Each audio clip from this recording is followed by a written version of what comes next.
Hi everybody, Dacob here. Welcome back to the Fragrant Bunker. Today I have a very special review. We're going back in time. It's a fragrance that was launched, well, you could say in Egyptian times, not that far back. But it was launched in a time where the fascination of ancient Egypt, you might say, was at its peak. And in our relatively modern society, the peak was round about 1932. So it was the year 1932 when Dana launches Taboo. Taboo is a very, very intense fragrance launched in 1932, and it is still in production, and we're going to review it today. The word says it says it all, Taboo. But before we get to the review, subscribe to my channel if you haven't already and wish to do so. Push the join button next to the subscription button. Become a member today. Gain access to extra perks. You can also join me on Patreon. superdacob, all spelled together there as well for extra perks. This video is being filmed live in front of a live virtual audience. I live stream several times a week, so come join the fun, come join the chats. Hello to my co-chatters. Now is the time to grab your bottle of Taboo if you have it. Spritz away, and let's go on this journey together. So yes, what can I tell you? Let's spray it. Interesting to note that the current version of Taboo has a little registered trademark logo right there on the side. The older bottles do not bear that little R surrounded in the circle. Older bottles just spell out Taboo. And throughout the decades, this bottle has gone through many iterations, many shapes, forms, also many concentrations.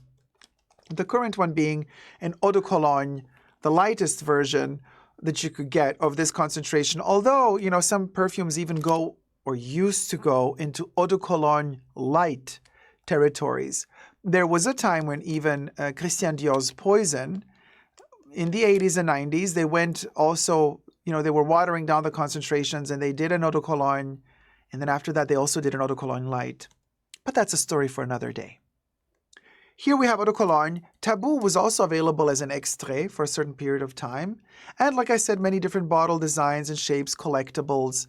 What is fascinating to me, this lid right now, it's kind of reminiscent of something Egyptian in style. Because you see, it's like the pharaoh's, we have here, it's like the pharaoh's kind of crown or coronation, or maybe in the sarcophagus, it's kind of like that.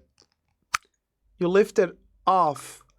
See how it has that design? And this is what first kind of triggered me to connect this fragrance with ancient Egypt. By the way, how do you like my background? I prompted my AI bubbles to generate a gorgeous ancient Egyptian with a modern twist living room where we get to enjoy perfumes built, in the proximity of a pyramid of sorts. I mean, you can see here we got a lot of alabaster stones or limestones just like laying around, in our garden, darling. That's what we do. Here's from this side. You get to see it as well. Really beautiful. So this is very, very fascinating and very Egyptian themed. We have the Dana or Dana logo intertwined. You might almost say it looks like a double C. It's a double D though, but you know what I mean? Very interesting, the interlocking Ds. Let's spritz away. This is the current formulation in the current packaging, and the batch code is 4024C right here at the bottom. So this is kind of, I bought this new. Maybe this is a few years old, but it is purchased new in a drugstore. And look how cute. They literally list all the ingredients on the back. And we have top notes. Well, let me spray it first. It's very intense, even though it's a cologne. It goes there. Top notes, Italian bergamot, lemon oil.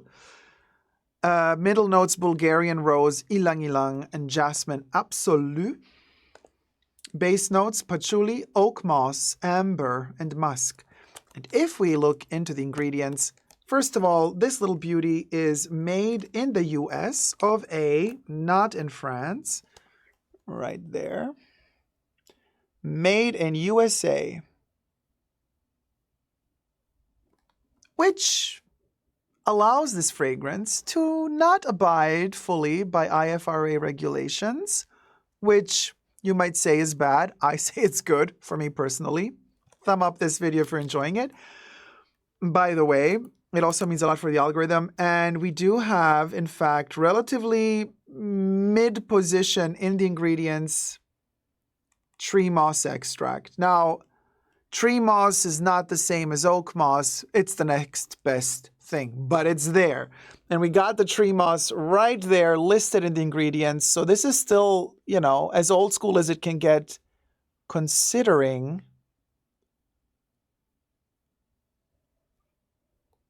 the price tag and the times we're living in and the fact that this is now considered a cheapie. So a cheapie, I say, because it's 68 milliliter, that is 2.3 liquid ounces, right there. And it is $17.99. You know what I'm saying. A 68 milliliter, if this were, you know, Chanel's exclusives, it would cost you $320. But instead of being $320, this is $17.99. This is so beautiful. Now, before we get to the details of this fragrance, I just want to say a couple of things. First of all, I am aware of the fact that a perfume like this that was launched in 1932 is going to have its fan following, and I am aware of the fact that a lot of perfume connoisseurs and perfume snobs out there are going to only appreciate certain formulations, certain batch codes as close as possible to the original 1932 release. So of course we're going to have a lot of people who are not going to like the current formula. I am aware of that. I am also aware of the fact that perfumes can age with time, even though this one did have a lot of civet originally and a lot of oak moss back in the day, which are very powerful fixatives, which do allow and enable a fragrance to maintain its luster for many decades. Still, if you were really that lucky to hunt down a bottle from 1932 of Taboo, chances are it's gone a little bit rancid, to be euphemistic about it. Okay, so what I'm trying to tell you here is we're going on a journey. Here's a little bit of ancient Egypt for you, but also this is something that I'm embracing more and more on my personal fragrance journey, and that is the aspect of archaeology when it comes to perfumes. By archaeology, you might understand digging out the actual original formulas or the old bottles that are decades or hundreds of years old and trying to sniff them out and envision what the perfume was. But you will never really know how that perfume was when it was fresh, when it was a fresh batch made back in 1932. We have restoration processes, we have new chemicals, we have new techniques developed today to create fragrances. The fact that this one is still in production by Dana and that Dana owns their own company and they still sell it on their own website is not short of a miracle. But the fact that they price their own fragrance, and this is not, you know, if you go to their website, you actually still see this perfume currently, as I'm filming this video now, for $17.99 for 68 milliliters. So it's not like this is a discounted price. That's the regular price for this perfume. So you can imagine that they're either extremely honest about the pricing for this fragrance, or they are using extremely affordable ingredients to build this perfume for today's standards. But what I find very poetic here is that if we embrace this fragrance for what it is today, as if it were made by a team of archaeologists that technically do have access to the original formula of this fragrance, but do not have access to the same quality ingredients back in 1932, or just out of legal reasons, they might not be allowed to use certain ingredients for this fragrance, then how does the Dana team actually deliver Taboo in 2024 as I'm making this review. Not one-to-one as it was in 1932, but trying to preserve some form of vision of what it used to be. In other words, once the tomb of Tutankhamun was discovered, and all of the elements were taken out of it into the Egyptian Museum of Cairo, that tomb is no more intact. The pieces are now in a museum. You can go visit the tomb. The tomb is empty. But now we've kind of dispersed all the elements. Then with time, we've discovered that the mask, the burial mask of Tutankhamun, was not intended for him. Some people believe it was intended for his mother. The face was kind of taken off quickly. They soldered out on a new face, and it's a different shade of gold than the rest of the mask. The earrings were the ears were pierced. A man did not have pierced ears. Women did. So there's a lot of legend that goes into ancient Egypt that we choose to either, just be mesmerized by when we look at Tutankhamun's mask or crown or helmet or whatever you want to call it. But then if you start digging deeper and you start realizing, well, hold on, actually, this was also somehow adapted to what appears to have been a very quick burial, a very quick ceremony for the burial of this personality, king of sorts, but a minor king within the history of ancient Egypt. However, huge to us, because it's one of the only tombs that was found intact, without it being plundered prior to its being found intact. So now he rejoices of this eternal life in modern-day society because he is kind of the only tomb, really, that we found fully intact. But he died suddenly. We don't really know what happened, but we do have a lot of archaeologists studying that tomb saying, well, a lot of the furniture that is in this tomb doesn't even seem like it belonged to him. It's like belonged to his mother, probably. So we try to rebuild the image as much as we can of what really went down in that tomb. Maybe we'll never know. But the majority of people out there that are fascinated by ancient Egypt, they're not going to ask themselves too many questions. They're not going to ponder deep thoughts about why are the ears pierced? Really, does the shade of gold of the face not match the shade of gold of the rest of the mask? No. That's where Taboo of 2024 comes into play. You see, we can observe this perfume as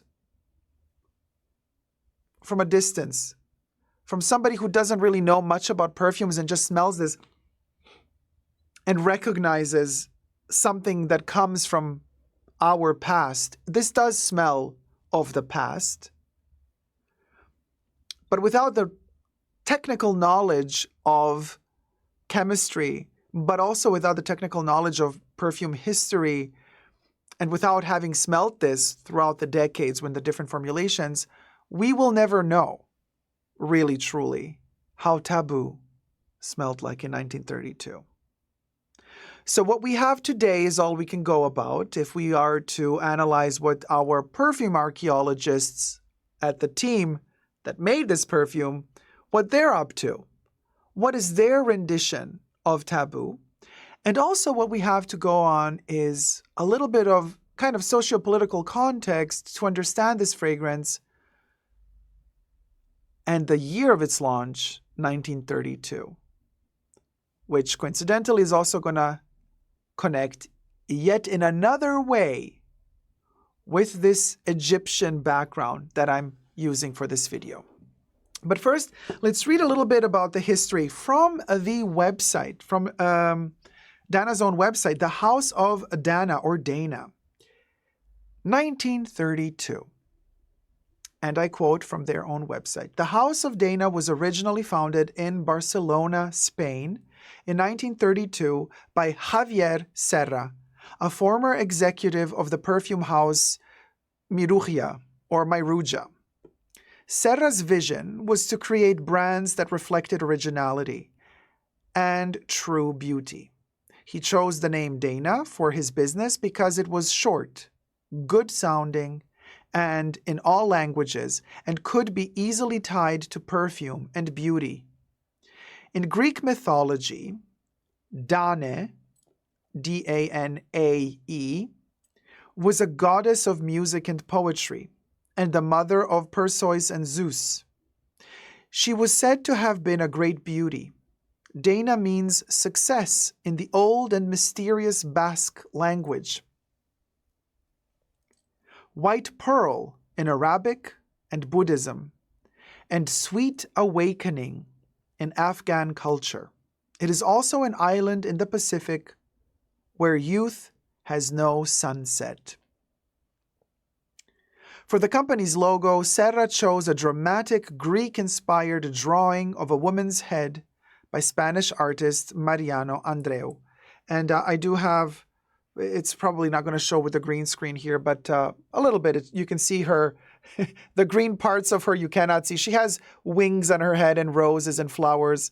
And this is the logo that Serra utilized for his brand in 1932. Now here comes Taboo. Taboo, on August 22nd, 1932, the House of Dana launched its first perfume, Taboo, created by legendary French perfumer Jean Carl, who would later compose outstanding perfumes of the era such as Miss Dior, Magritte, and Shocking de Schiaparelli. Taboo became a classic Oriental perfume. You see how they still use the word Oriental? Anyway, with a sensual reputation from Paris to New York. It has been said that Javier Serra was walking down a street in Nice, France, and caught the cover of the new Sigmund Freud book, Totem and Taboo. Inspired by this, he decided to name his perfume after Taboo, hence Taboo in Spanish. That's why the spelling is Tabu and not Taboo, as we would pronounce it or spell it in English. Serra was able to create a standalone perfume and a marketing campaign for the woman whom every man desired. Then we have a bit of history that the website shares about the brand itself and the cities in which it operated, Paris and New York. After launching new successes like 20 Carats and Bolero in 1933, other perfumes, Canu and Emir in 1935, also created by Jean Carl, and Platine in 1938, Dana relocated to Paris at 9 Rue de la Paix, near the prestigious Place Vendôme, where Chanel was. But main office operations were transferred to the United States in 1940 when Germans occupied Paris. A little bit unfortunate. Could you imagine that Serra moving in 1938 to Paris and then just 2 years later has to leave again because of the occupation of Paris, France. The New York-based office continues to manage operations globally even to this day. And we're talking about 2024 as we're shooting this video. It's amazing how long the brand has survived. Javier Serra went on to release a string of original perfumes, including Voodoo in 1951 and the remarkably well-received Ambush in 1955. Just FYI, I'm not sponsored. I purchased this perfume myself and I've done my research myself, so I'm sharing the love of fragrances with you guys here on my channel and in this video without being sponsored by this brand. As far as acquisitions are concerned, in the 1990s, Dana acquired the licenses for several iconic classic perfumes originally produced by other houses, including Chantilly, Love's Baby Soft, English Leather, British Sterling, Toujours Moi, Monsieur Musk, Heaven Sent, and Navy for women. Dana has continued to produce many of these beloved fragrances of yesteryear to the delight of their loyal customers and to new generations just discovering them. Today, Javier Serra's original dream is alive and well at Dana Classic Fragrances, focusing on beauty, luxury, originality, and excitement. We stay true to the heritage and integrity of our classic brands. I love how they use the term luxury, even though they are not embarrassed to sell a product for $18, which just again kind of reconfirms what Coco Chanel always used to say. Luxury is not the opposite of poverty. Luxury is the opposite of vulgarity. You don't need a lot of money for luxury. Luxury is not just about money. And Taboo to me is luxury. Now, here's a little list of kind of their legendary fragrances that they still have in production and rotation and like that they still sell. Some of them have green bottles, so they look a little bit, transparent. But the bottle designs, minus, what is it, Chantilly, they're all a little bit, lackluster. But hey, it is what it is. They're not, they're not demanding a ton of money for them. But this is really fascinating.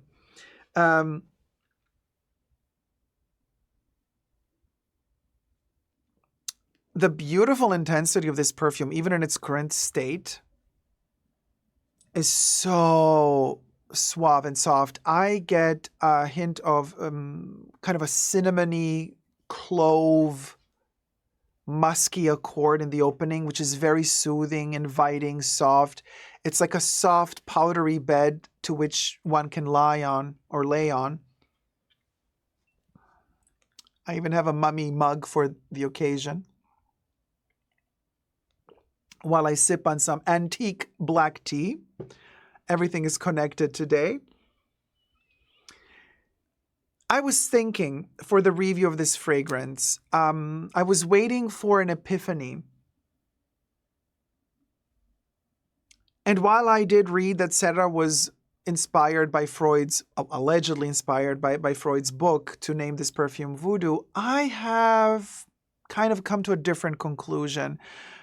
Psychotherapy and Freud is not what I sense in this. And I do understand from what I read from their own website that it was kind of a marketing strategy move to call it Taboo, not Voodoo, Taboo. Did I say Voodoo earlier? This to me smells more antique. And then it hit me. I was like, well, hold on a minute, Dacob. 1932. Something else you love very much was also released in 1932. And some of you perfume lovers might say, oh, Dacob, you're talking about the Chanel Platinum and Diamonds collection and then the Les Exclusives 1932 perfume, because the collection was launched in 1932. Yes, they were launched in 1932. The collection, the perfume, no. The perfume was launched in the late 10s. But that's not what I'm talking about. Something else was launched in 1932 that had a socio-political environment going on. Mind you, we're still kind of between Spain and America here for this fragrance, right? So think about America in the 30s. Think about the inspiration. Think about how was the entertainment industry back then? What were the themes? I mean, Agatha Christie was writing Hercule Poirot books, Death on the Nile. The fascination of ancient Egypt was something that was, yes, very much attuned to British culture, but also America had an awakening. In fact, in 1932, one of my favorite movies ever was released. Let me show you the cover. That movie was The Mummy. Universal Movies. It comes to life. This is the original poster that you can find on Wikipedia, so it falls under fair use when we review it and talk about it. Boris Karloff as the Mummy. This movie is just divine. Boris Karloff was also Frankenstein a couple of years prior. The Mummy was released in 1932, the first Mummy with Boris Karloff. And Zita Johann, David Manners, Edward Valslone. The sublime perfection of this movie. This movie is pre-code, which means in Hollywood, they could get away with things that they could not get away with today anymore. Okay, it's all pre-code. This perfume is launched in an era where also America has this hunger for faraway times, past times, civilizations that bear mysteries, darkness, questions that are unresolved, bringing back to life something that has been unalived, not knowing which force or energy is behind that structure of, whether it be a magical act, whether it be a potion, whether it be a magician speaking out ancient, thousands of years old, reciting poems, curses even. In other words, magic comes to life, not just because we're in Hollywood and the movies allow it, but also the intention behind the movies. Yes, it's easy to fool us, with tricks of, werewolves, Dracula, the first moving picture with a train with the Lumiere brothers kind of driving into the audience and everybody screaming in the cinema, running out. But there's more to this than just the visual special effects. There's also something,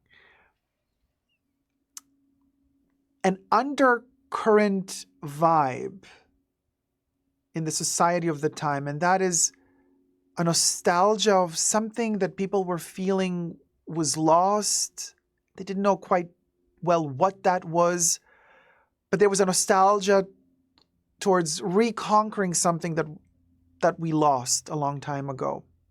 Love, passion. In fact, The Mummy is a story about Imhotep and his love. And I mean, this is in ancient Egypt, so complicated story. He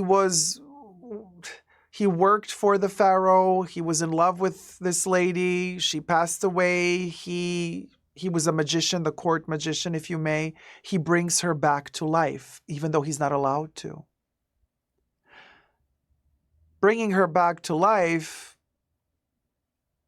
made the king very angry. So they kind of nail him into a sarcophagus alive. He's like buried alive, basically, to forever be doomed, and a curse is placed on him, and he will forever, eternally be separated from his love and never to find her again. And he will have this mummified existence of kind of being unalived and alive, but a mummy, eternal life, but confined within this prison of the sarcophagus.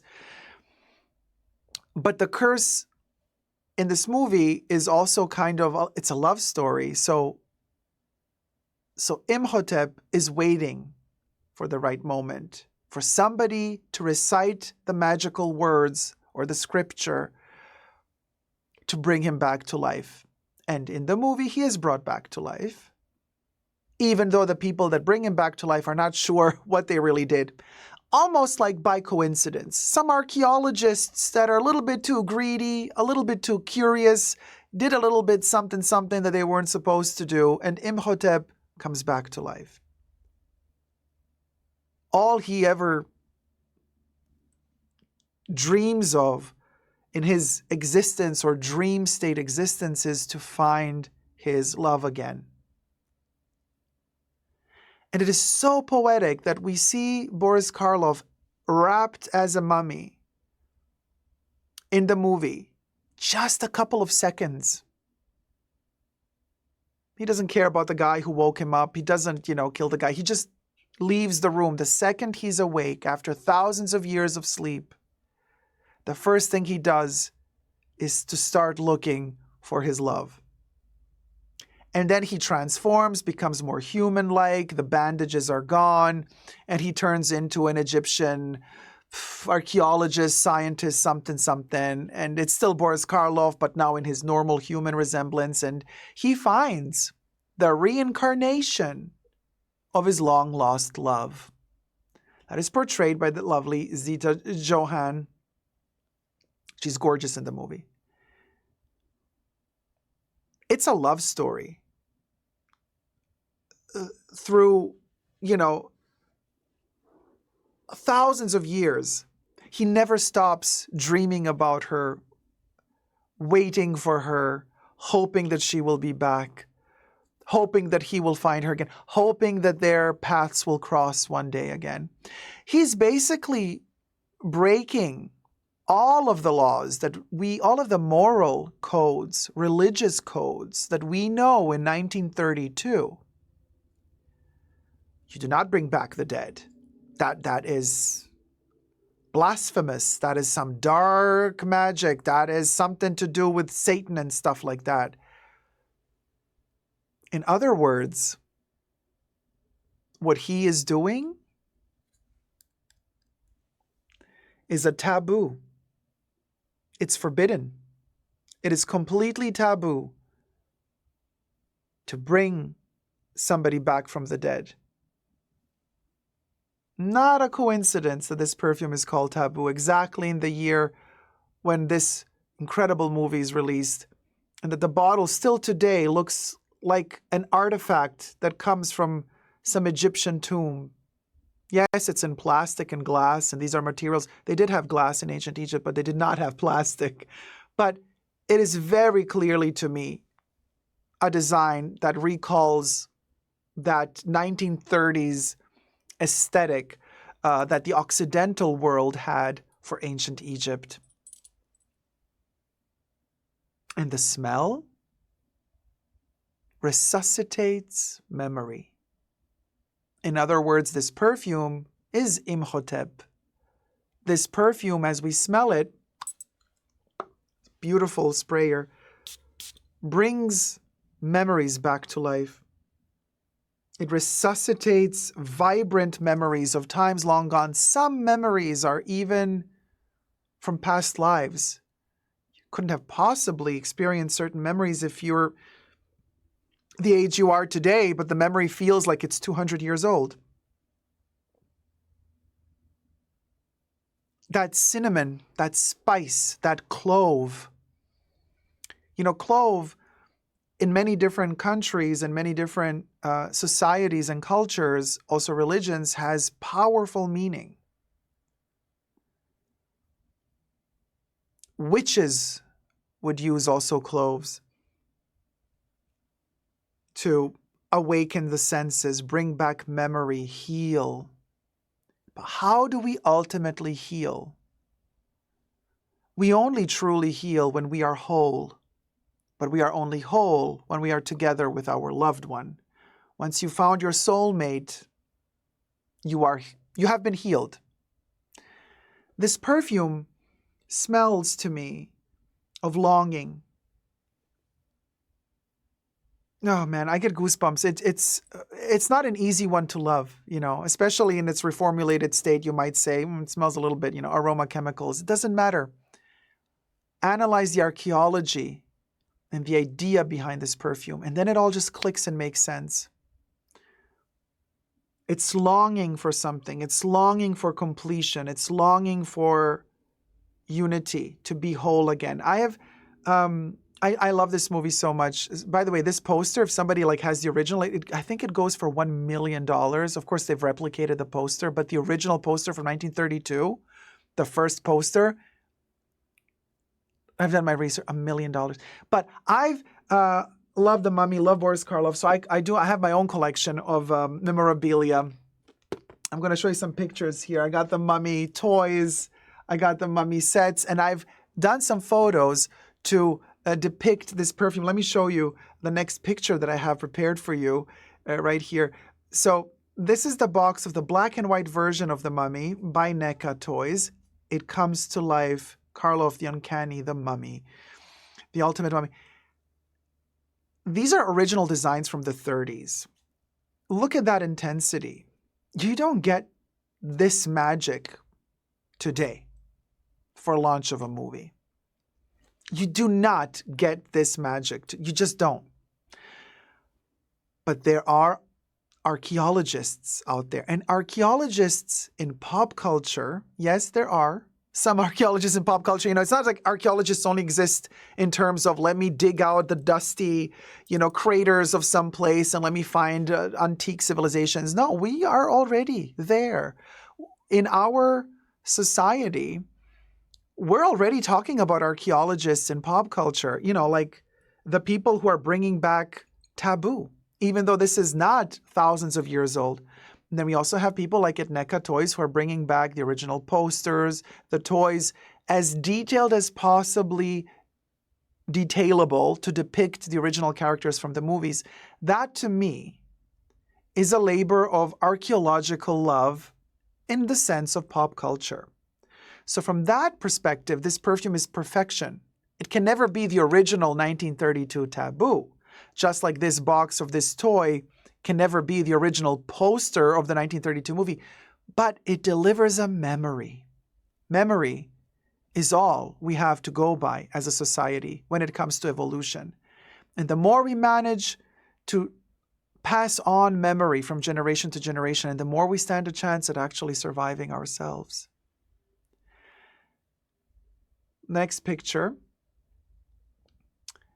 is the Taboo bottle next to the poster, one of the posters of the movie from 1932. And I can tell you, the intention of Taboo for me is very much of a golden heart scarab from ancient Egypt. What does that mean? I'm going to show you an example here, a really beautiful, rare example where I believe that modern day design rarely connects and does its research properly to the past, but it does from time to time. I have here Chanel brooch from 2019 from the Métiers d'Art collection, Paris, New York / Egypt. Karl Lagerfeld's last Métiers d'Art collection for Chanel before he passed away. So this is a brooch made by Goussens, the historic French costume jewelry maker. They also do furniture. They're amazing. And they still collaborate with Chanel. This is 24 karat gold plated, hammered metal, and then gold plated. It's meant to look so antique, to resemble ancient Egyptian heart scarabs that are also made in gold. These are placed on the, well, usually in the middle, but close to the heart, within the bandages of the mummy. Why? And why am I using the Chanel 2019 brooch as an example? Because again, pop culture archaeology. This is not the original ancient Egyptian scarab, heart scarab, but somebody knew what they were doing when they redid an ancient Egyptian heart scarab for modern times. And if we know how to decipher this language, we understand the meaning of it. So it is a watered down version of an original ancient Egyptian heart scarab. But just because it's a watered down version of the original doesn't mean that this doesn't have any value. You see what I'm hinting at?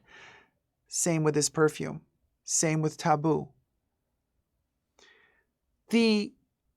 What Taboo to me means today is the ancient Egyptian heart scarab. Now the heart scarab was meant as a protection for the dead. Once they pass on and they encounter all the gods and they're trying to enter in the good graces and good favors of the gods so that they too, together with the gods, can live forever after their life, they have to pass several tests. Now, we're not going to get into detail about all the tests that the soul has to pass in order to be allowed eternal life, but one of these tests is the questioning of the heart. One of these tests is depicted as a weight. Now, we have this also in modern culture. Justice nowadays for us is depicted as a blindfolded lady holding that kind of scale of justice. Well, that comes from ancient Egypt, way before the Roman times. The scale of valor, of honesty, of justice. Basically, the soul is tested before it can become eternal. The heart of the deceased is taken and placed on one of the scales, and the feather of truth on the other. If the heart is lighter than the feather will outweigh the heart, and the deceased will pass on with the gods because they have not committed any amoral acts in their lifetime. Their heart is pure, and if their heart is pure, it can pass on to the gods.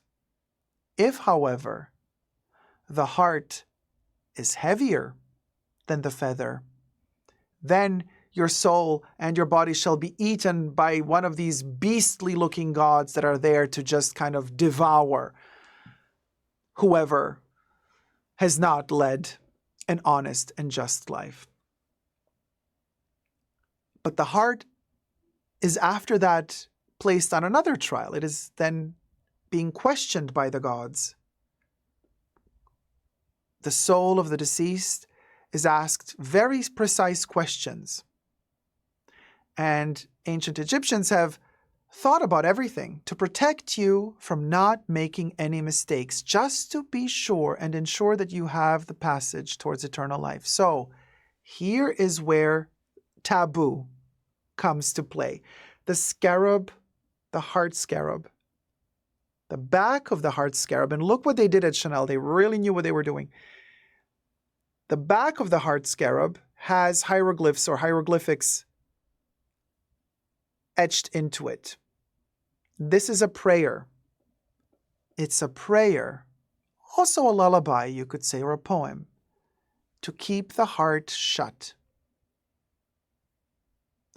So that when you are questioned, when your soul is questioned by the gods, this scarab shields the heart, makes it zip it, so that the heart does not end up telling something it should not say to the gods about what you truly might have done, or so that the heart does not interpret something you might have done that might not be favorable to the gods in their judgment of whether or not your soul is worthy or not to enter eternal life. The heart scarab is an important talisman that is kept close to the heart of the mummy to protect its heart from not speaking out of line when the soul is questioned by the gods, whether or not it was a good soul on earth. Taboo. Here it is. Let me show you the next picture that I have prepared for you. Taboo to me represents this moment. It's almost as if kind of the mummy's buried with this kind of, it almost has like a scarab shape, doesn't it? If you look at it like this, it almost has that rounded bug shape. Put it close to the heart as you're mummified, and the perfume, it's like, it almost like sprays its whiff of calming, soothing intensity towards the gods, numbing them, not letting the gods see clearly, not allowing them to fully question you the way that they want to make sure that they're not letting someone pass who might have maybe done something in their life that is not just fully acceptable by the gods. In other words, it's another taboo. You're not supposed to manipulate the gods, are you? No, you're not. But this perfume has this very, very sneaky way of lingering. Kind of just like it keeps vibrating ever so gently, ever so delicately. In fact, one of the iterations of taboo in history was in the shape of like a violin or a musical instrument. The bottle was in the shape of a musical instrument. And I was also asking myself, why? Well, of course it makes sense. It's kind of like this musical instrument that lulls you to sleep delicately, gently, but continuously. It hypnotizes you almost. It has the power to lull you to eternal sleep, but it also has the power to awaken you from an eternal slumber. Just like Imhotep here is about to wake up after his personal heart scarab starts singing the awakening song. And at a certain point in this trajectory of this perfume, we reach a point where the dry down starts kicking in and we get the musks. What used to be civet is now a synthetic compound that mimics civet. Doesn't matter. We're talking about pop culture perfume archaeology here. So it needn't be the original civet. We don't have to torture those poor little animals. We have other alternatives. And trust you me, the more time passes and the more we will fine-tune our chemicals and chemistry, and we will get closer and closer to mimicking the OGs, and things will become more and more rounded. In fact, the current version of the formulation is really beautiful to me. It's not overpowering and overbearing, even though it has these intense, the jasmine in here is not so powerful as all of the smoky, the oak, moss, amber, and musk, and the patchouli is what dominates this fragrance. You do have that bergamot and lemon in the opening that gives you a little bit of a vibe and a feeling of green. But for the rest, we have this ambery gold color, and that follows us through till the bitter end. It is beautiful to purchase new batches. I know that if we hunt down the vintages, they do tend to be very dark in color, and you get a lot of that animalic, intense smell. And I know that the current version is not as beautifully pristine as the 1930s version is. Nevertheless, because it is a fresh batch, you get to enjoy top notes and mid notes, and that ilang-ilang, which creates a buttery vibe, a buttery profusion that the ilang-ilang allows the musks and the ambers to float in this buttery, dreamy state of never-ending time that a mummy gets to experience, blissful, eternal sleep while you wait to wake up to meet the love of your life again that you have lost right before you passed away. The next picture represents this dream, this eternal dream. It's a photo that I took a short while ago. Let me show it to you. Isn't this gorgeous? So the team at NECA actually, this is the toy. This is not a photo shoot from, these are not stills from the movie, The Mummy. The likeness of Boris Karloff is uncanny, really. But so what we get to see here is the toy. It's the back of the box, and this is photography of this particular action figure, which you get to see right here. This is the black and white version of Imhotep with different heads. Hold on, I'm trying to not reflect the lights too much. There you have him. And they have posed him in different positions, and I thought, look how interesting, coincidentally. So the photography is by Steven Mazurek of Imhotep, and then Dacob placed the Taboo bottle on top of this and took a photo. So there you have it. It's almost like he's kissing the bottle here. He's hiding inside of the bottle right there. He's leaning and sleeping, leaning onto the bottle in this image. And here he's kind of hiding behind the bottle, kind of lurking behind the stopper, kind of trying to awaken. He's looking at you. He found his soulmate again. It's all taboo. It's all forbidden. And yet, we are defying the laws of gravity, the laws of religion, the laws of science, the laws of time. And taboo allows us, just for a second, just for a split second, to believe in magic, to believe in something that's beyond us, something that happened thousands of years before us, and something that might happen in another several thousand years after we're long gone. It's like a song. It's like a vibration. It's like a cosmic vibration that keeps singing a lullaby.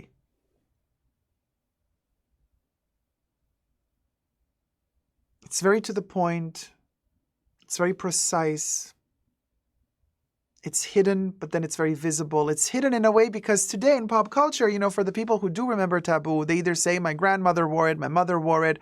I have memories, soft, warm memories of my childhood growing up while my grandmother was wearing this, and she always took care of me. And every time I would go to visit her on the weekends, there would be a fresh baked pie and cake waiting for me, and those were the best memories of my life.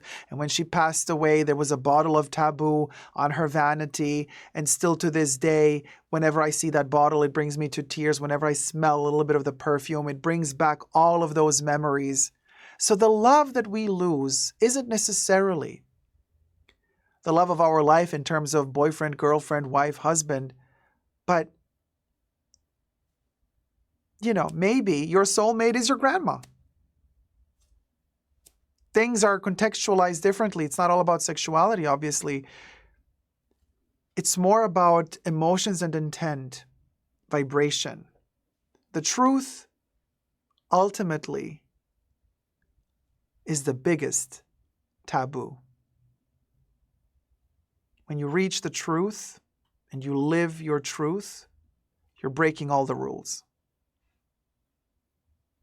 Ultimate taboo is to live by your truth. This perfume really reminded me of that. And once it clicked with me, truth is the ultimate taboo. Then it all started trickling down, and the memories, and I was like, oh, wait a minute, the mummy, that's 1932 as well.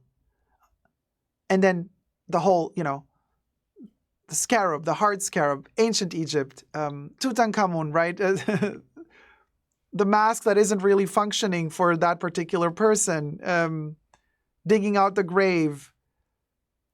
Archaeologists, sometimes they reach the truth, sometimes they don't. We try to build history. Historians try to figure out what really happened in the past. We don't really know. We didn't have internet in the past. Who had the power to publish books in the past? Who had the power to write history in the past? Only the winners, not the losers. Today, times are different. With social media, whoever can afford to have a phone and connection to the internet can also speak their truth. History today is written in many chapters by many different characters. History today is not only written by the winners, but also by the losers. The truth? I have a sneaky suspicion the truth is always somewhere right in the middle. And right in the middle is right where taboo lays. And this is also why I believe that the stopper is kind of cutting through the bottle. It has that attitude of cutting through the bottle, just like the truth. It cuts like a dagger, doesn't it? The ultimate taboo. A musky, ilang-ilang, jasmine-y, bergamoty, civety accord. Dreamy, historical escapism at its finest, really. Even in its current state. Even in its watered-down state. Whatever this current formula is lacking in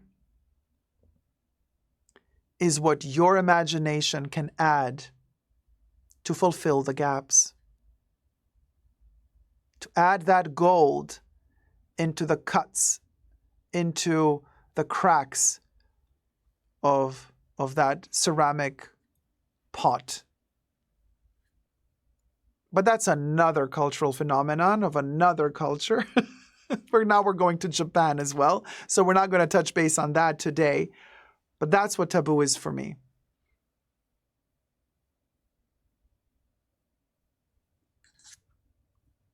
It's the truth, the taboo that cuts right in between everything else.